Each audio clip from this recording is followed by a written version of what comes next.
দুবছর সময় পেলে ঘুরে দাঁড়াবে এক্সিম ব্যাংক বলে জানান এক্সিম ব্যাংকের চেয়ারম্যান। ডেপুটি গভর্নরের সাথে মিটিং শেষে মন্তব্য করেন তিনি। বলেন, মন্দরিন আদায়ে মনোযোগ দিচ্ছে ব্যাংকটি।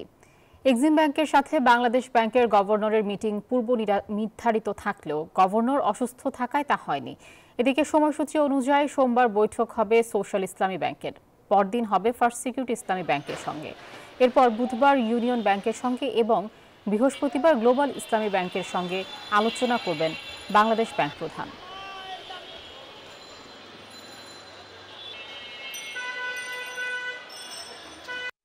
মার্জারের বিষয়ে তো আমরা খুব ভালোই ছিলাম, ভালোই আছি, বাট এখন মার্জারের কারণে এখন কেউ ডিপোজিট হয় না। ডিপোজিট না হওয়াতে আমরা কোনো যতটুকু রিকভার করতে পারতেছি চেষ্টা করছি রিকভারের জন্য। প্রচন্ড কাজ করতেছে ব্রাঞ্চ এবং সবাই, সেখান থেকে আমরা আস্তে আস্তে যতটুকু পারি সার্ভাইভ করে যাচ্ছি।